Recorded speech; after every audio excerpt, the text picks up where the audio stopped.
Benvenuti o bentrovati sulle orme degli animali, o per meglio dire questa volta sulle orme del pellicano.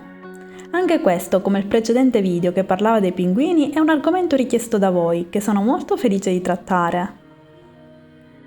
I pellicani sono uccelli di grossa taglia che si contraddistinguono fortemente per la grande sacca costituita da cartilagine posta sotto il loro lunghissimo e largo becco, che gli è molto utile per trattenere i pesci durante la pesca o l'acqua che intendono bere.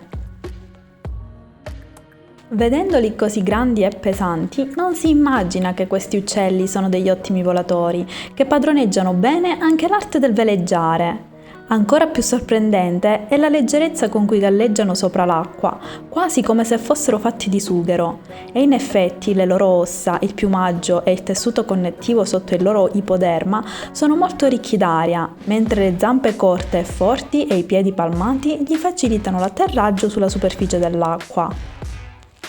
Alimentandosi di pesci, sono molto legati agli ambienti acquatici e infatti vivono sui laghi, negli acquitrini o presso le coste marine e sono uccelli migratori che quando volano in compagnia di altri pellicani si dispongono a forma di cuneo o in fila e anche quando ricercano il cibo amano unirsi in piccoli gruppi che nuotano in semicerchio per spingere i pesci verso la riva e per catturare le prede affondano il becco dentro l'acqua.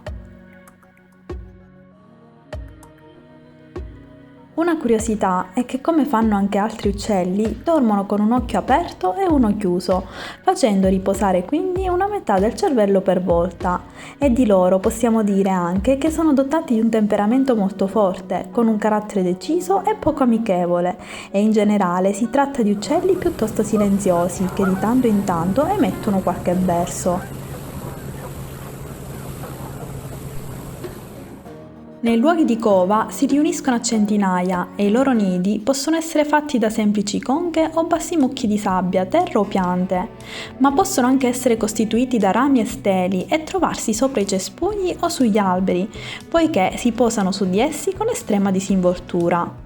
Depongono generalmente da 2 a 4 uova dal guscio gessoso, relativamente piccole considerata la loro mole, e il periodo di incubazione dura all'incirca 6 settimane, mentre i piccoli, che sono nudi alla nascita e per questo tenuti al caldo sotto le ali, con il tempo si ricoprono di un piumino grigio scuro o nero e vengono alimentati fino ai 3 mesi, ma verrà privilegiato quello che si presenta più robusto. I pellicani vengono racchiusi in un unico genere, il genere Pelecanus, che è l'unico a far parte della famiglia dei pelecanidi, e suddivisi in 8 diverse specie che vediamo qui di seguito.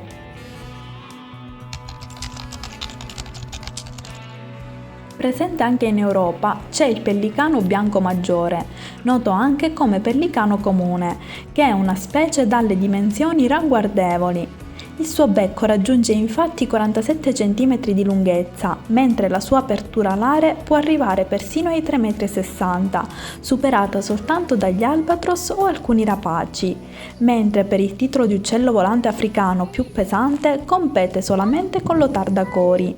E in questa specie il dimorfismo sessuale è molto marcato, infatti le femmine sono più minute e leggere rispetto ai maschi. Esso è contraddistinto da una debole sfumatura rosata nel collo e da una cresta di piume ispide sulla testa, mentre nei giovani la parte inferiore del corpo è più scura e brunastra. Un'altra specie che non scherza affatto in dimensioni è il pellicano crespo o riccio, che può raggiungere il 1,90 m di lunghezza e pesare fino a 15 kg, rientrando quindi tra i più grandi e pesanti uccelli volatori. Di colore grigio-biancastro e la sua mandibola diventa rossastra durante la stagione riproduttiva, mentre il nome di pellicano crespo o riccio deriva dalle piume della sua nuca che sono increspate ed è diffuso dall'Europa sudorientale fino all'India e alla Cina. Invece il pellicano più piccolo è il pellicano bruno, la cui lunghezza non supera il 1,37 m e il cui peso si aggira tra i 2 e i 5 kg, mentre l'apertura alare arriva ai 2,5 m. Il suo metodo di pesca è molto peculiare, esso infatti si tuffa in picchiata con una velocità che arriva a 60 km/h, mantenendo il collo incurvato a esse per attutire l'impatto con l'acqua, grazie al fatto di possedere delle sacche piene d'aria nella parte anteriore del corpo, e con questa tecnica i pesci vengono storditi dall'onda d'urto che ne deriva e catturati con rapidità.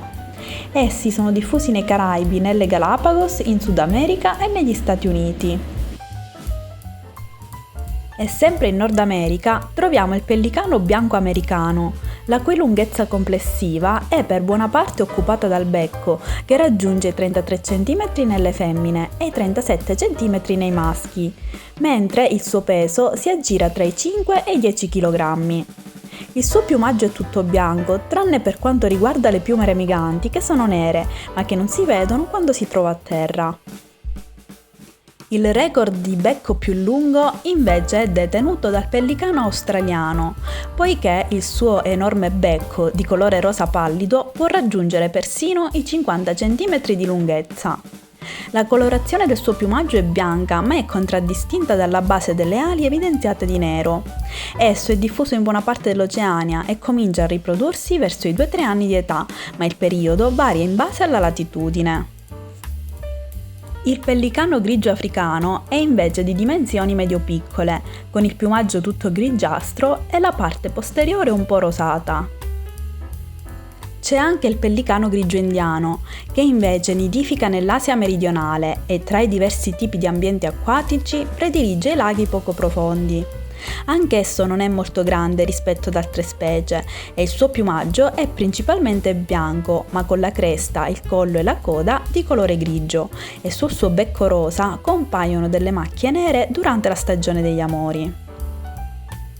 E infine c'è il pellicano del Perù, che presenta una particolare colorazione scura con una striscia bianca che parte dalla punta del becco e si estende fino ai lati della gola, e inoltre ha un ciuffo di piume lunghe in cima alla testa. In Italia la presenza del pellicano è rara, ma possono capitare delle visite migratorie occasionali da parte del pellicano bianco maggiore o del pellicano crespo, prevalentemente in Sicilia e in Puglia, nelle zone costiere o in quelle umide interne, ricche di isolotti e di vegetazione emergente. Grazie per la visione e mi raccomando, iscrivetevi al canale per non perdere gli altri animali che conosceremo e mettete un like se il video vi è piaciuto. Vi mando un saluto e a presto!